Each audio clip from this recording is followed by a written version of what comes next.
So in 2017, independent content creators on YouTube faced what's now widely known as the adpocalypse, which was a YouTube advertiser boycott that was catalyzed by an article published in the Wall Street Journal where they discussed how YouTube was displaying ads before racist and even extremist content, which then prompted advertisers like Pepsi, Walmart, and Dish Network to pull ads in their entirety from the website.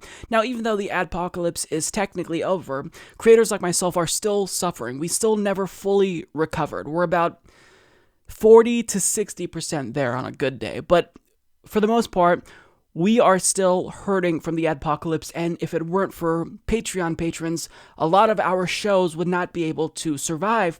But understand that the adpocalypse itself, just advertisers pulling ads from the site, that isn't the only issue, because the problems that resulted in the aftermath of the adpocalypse go much deeper than that. So for example, YouTube adjusted their algorithm to make it so sensitive that any and all subjects deemed even just mildly controversial are now automatically demonetized. So if you want to talk about Syria, if you want to talk about LGBT rights, those are all demonetized. Now, what the adpocalypse also did was it sped up the corporatization of YouTube, where the videos that are now being prioritized and recommended by YouTube's algorithm, they don't come from independent media news sites, they come from mainstream media news shows. So while our videos on Syria might be demonetized automatically, CNN's videos, on the other hand, will appear on YouTube's trending page for literal days at a time. And the reason why they're doing this is because it's safer for YouTube to just simply place ads on CNN and not deprioritize them, because corporate advertisers know that CNN's content is inoffensive for the most part. So the logic here is, why take a chance with normal creators on YouTube, which is what this site was created for, when you can already have corporate-friendly content that's already on the site and just promote that?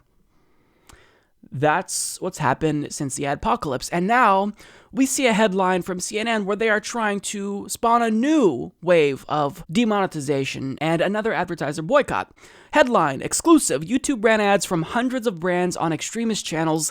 Ads from over 300 companies and organizations, including tech giants, major retailers, newspapers, and government agencies, ran on YouTube channels promoting white nationalists, Nazis, pedophilia, conspiracy theories, and North Korean propaganda, a CNN investigation has found. Now, first and foremost, understand that what they are claiming to have found here, these are the few instances, I'm assuming, where YouTube's algorithm had videos that just slipped through the cracks.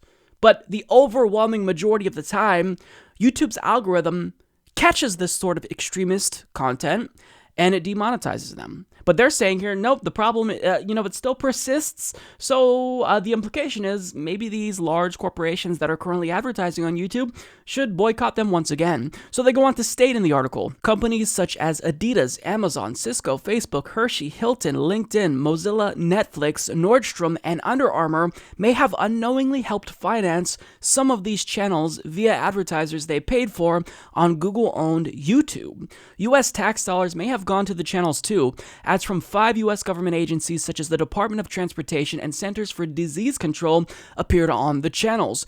Many of the companies that responded to CNN said they were unaware their ads had been placed on these channels and were investigating how they ended up there. One of the companies, Under Armour, is pausing its advertising buy on the platform after CNN notified the company its ads appeared on a white nationalist YouTube channel called A Wife with a Purpose. The incidents have raised questions about whether YouTube can adequately safeguard ads and brands' integrity, or whether its automated systems mean that advertisers will always be at risk of such paid ad placements. Ads also appeared on the Jimmy Dore Show channel, a far-left YouTube channel that peddles conspiracy theories such as the idea that Syrian chemical weapons attacks are hoaxes. Wow. So their intentions here are crystal clear. They're suggesting here maybe YouTube hasn't done enough to safeguard these brands from running before these extremist content. So maybe they should pull out and they got what they wanted. Under Armour is one of the few companies that decided to pull out. And they also reached out to other companies to get a comment from them, also kind of nudging them in the direction that they want them to go. So understand, they're trying to achieve two things here. First and foremost, make no mistakes about it, they want another advertiser boycott from YouTube because that hurts independent content creators. And simultaneously, they're trying to smear Jimmy Dore because, let's face it, Jimmy Dore is a competitor to CNN.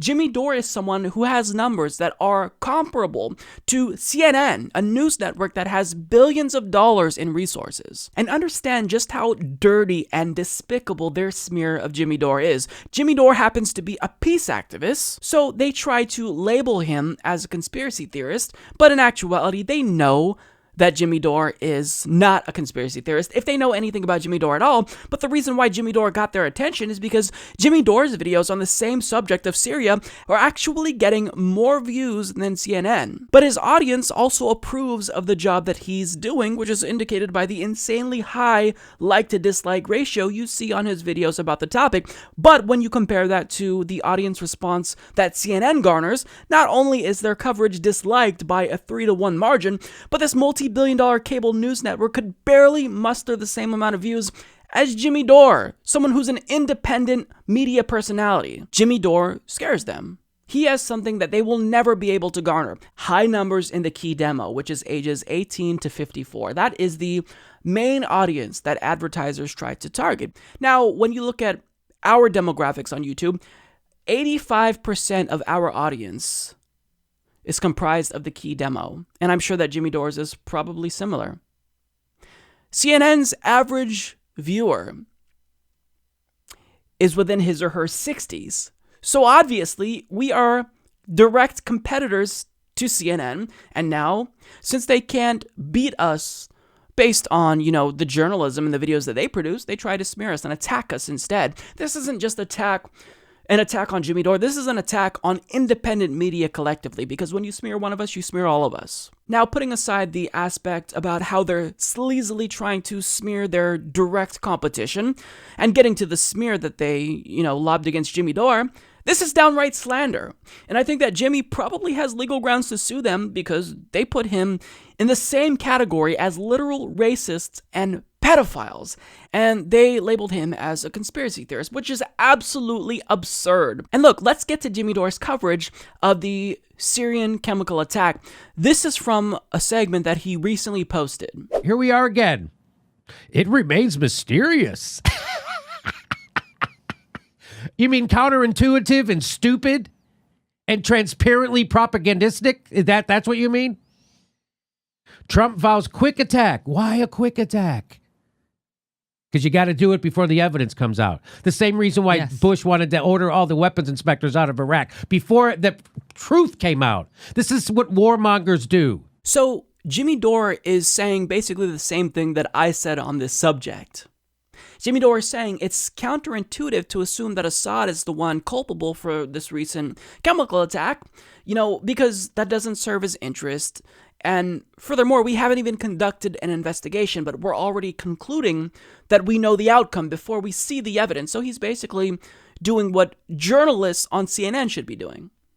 But yet, they are smearing him as a conspiracy theorist because he dared to question the narrative that the Pentagon is trying to shove down our throats currently. But if you want to call Jimmy a conspiracy theorist, CNN, well, Wolf Blitzer recently had on a conspiracy monger that said the same thing that Jimmy Dore happened to say recently. Well, I think before you talk about sanctions, we ought to talk about, what evidence is there that that Russia was complicit in this attack. In fact, for that matter, I still look at the attack and say, Assad either must be the dumbest dictator on the planet or maybe he didn't do it. I have yet to see evidence that he did do it. The intelligence agencies claim they have that evidence. But think about it. Does it make any sense? He's been winning the war for the last couple of years. The only thing that would galvanize the world to attack Assad directly is a chemical attack. It killed relatively few people compared to what can be killed with traditional bombs, traditional machine guns, traditional tanks. And so you wonder, really, what logic would there be for Assad to be using chemical weapons? Well, would you look at that? CNN is inviting on conspiracy theorist Rand Paul to say basically the same thing that Jimmy Dore said. Are advertisers going to boycott CNN now since they had on someone that questioned the dominant narrative in this country? Look, it's absolutely absurd, and the channels that they're pointing out here, like A Wife with a Purpose, when you look at that channel, it has 10,000 subscribers and garners a mere 1,000 views. Now, I don't know about this channel in particular, but let's say, hypothetically speaking, that this really is an extremist channel. Is it worth it because a couple of ads slip through the cracks to demonetize everyone on the platform? No, it's not, but to CNN, it absolutely is worth it because, again, they have an agenda. They want to take down their competitors. But the adpocalypse, it doesn't just hurt independent media, it hurts other content creators on YouTube. Ethan and Gila Klein of H3, they recently said that they barely make any money on YouTube anymore. These are people with millions of subscribers, and they could barely survive on this platform now because of demonetization. And here CNN is trying to do this again. They're trying to kick YouTubers while they're down because it suits their interests. They want those ads that are being displayed on YouTube. But the problem for CNN is that advertising dollars will always go to where the eyeballs are. And we have the key demographic, something you wish you could have. And that's not going to change because we're actually telling the truth. CNN is bullshitting you, and they're just straight up displaying government propaganda. They are letting press briefings from the Pentagon run uninterrupted for half an hour, not questioning the narrative at all, and that's what journalists are supposed to do. So this is journalistic malpractice. This is incredibly nefarious. CNN didn't disclose the conflict of interest behind this article. The underlying implication is, hey, advertisers, you don't have to worry about your ads being placed before extremist content on our show, so maybe you should direct your advertising dollars to us. They didn't explicitly say that, but this article reeked of that undertone. So this is an attack on independent media. They want another advertiser boycott. But understand this. Anytime an advertiser boycott happens, independent news shows are able to survive now because of websites like Patreon. So you may be able to get us defunded on YouTube. You may be able to encourage them to make this algorithm even more sensitive so it demonetizes more of our videos, and that sucks. But we can survive this now because of Patreon, because of the grassroots, because there's more passion behind what we do than there ever will be for what you do. People do not like you, CNN. People do not trust you, CNN. But rather than trying to genuinely do better and improve, they choose to just crush their competition so people don't have any options. Well, it's not going to happen, CNN. I don't know if this is going to trigger another adpocalypse. I don't. It's too early to tell because last time when the Wall Street Journal article was published, it took a couple of weeks for it to really hit us hard. So I don't know what's going to happen. But I do know that we will survive this. And guess what? We're going to come out stronger than ever because our audience has our backs. Jimmy Dore's audience has his back. Your audience doesn't have your back, CNN. So if you really want to compete with us, you actually have to do a good job. But since you are backed by large multinational corporations who advertise on your network, you can't do a good job. You produce corporate-friendly propaganda on your network, and that's why Americans hate you and don't trust you. So, this is just, it's shameful, really. I don't know what else to say about this. When I saw this, I was really rattled to see a friend of mine, Jimmy Dore, smeared in this way.